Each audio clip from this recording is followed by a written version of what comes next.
Hello friends, அனைவருக்கும் வணக்கம். நாளைய தினம் மார்ச் 19ஆம் தேதி யுகாதி பண்டிகைன்னு சொல்லக்கூடிய தெலுங்கு வருட பிறப்பு வர இருக்குங்க. இந்த நாளோட சேர்த்து நம்ம வாழ்க்கைக்கு வசந்தங்களை அள்ளித் தரக்கூடிய வசந்த நவராத்திரி வர இருக்கு.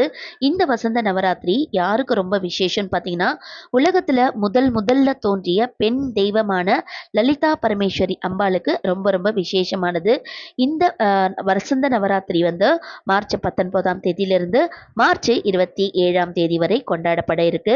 வருடத்துல நம்ம 4 நவராத்திரிகள் ரொம்ப விசேஷமா கொண்டாடுவாங்க. தை மாதத்துல ஷாமல நவராத்திரி, பங்குனி மாதத்துல வசந்த நவராத்திரி, ஆடி மாதத்துல ஆஷாட வாராகி நவராத்திரி, புரட்டாசி மாதத்துல வர சரஸ்வதி சாரத நவராத்திரி அப்படின்னு சொல்லிட்டு 4 நவராத்திரிகளை ரொம்ப விசேஷமா கொண்டாடுவாங்க. அந்த விசேஷமான நவராத்திரியில இந்த வசந்த நவராத்திரியும் ஒன்று. இந்த வசந்த நவராத்திரியில 9 நாட்கள் செய்ய முடியறவங்க கண்டிப்பா மாமிசம் சாப்பிடாம 9 நாட்களும் நவராத்திரி பூஜையை செய்யலாம். அப்படி செய்ய முடியாதவங்க ஒரு நாளாச்சும் இந்த 9 நாள்ல ஏதாச்சும் ஒரு நாள் அம்பிகையை நினைத்து நவதானிய தீபம் ஏத்தலாம்.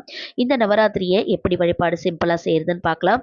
ஒரு சின்ன தாம்பூலத்தட்டு எடுத்துக்கோங்க, அட்சதை அரிசியை ரெடி பண்ணிக்கோங்க, பச்சை கற்பூரம், ஏலக்காய், லவங்கம் சேர்த்துக்கோங்க. நவதானியம் இருந்தா சின்ன தட்டுல வாங்கி போட்டுட்டு அதுக்கு மேல அகண்ட மண் விளக்கு வாங்கி ஒரு நாள் முழுவதும் 24 மணி நேரமாவது நீங்க ஏற்றி தீபம் ஏற்றி வழிபாடு செய்யுங்க.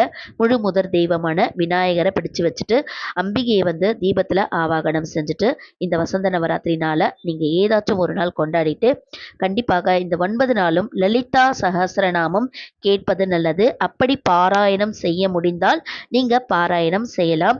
அவ்வளவு விசேஷமான நவராத்திரி. நம்ம வாழ்க்கையில் இருக்கிற கஷ்டங்கள் எல்லாம் நீங்கி நம்ம வசந்தமாக இருக்கிறது இந்த லலிதா நவராத்திரின்னு சொல்லக்கூடிய வசந்த நவராத்திரியை வழிபாடு செய்கிறது மிக சிறந்த பலனளிக்கும்.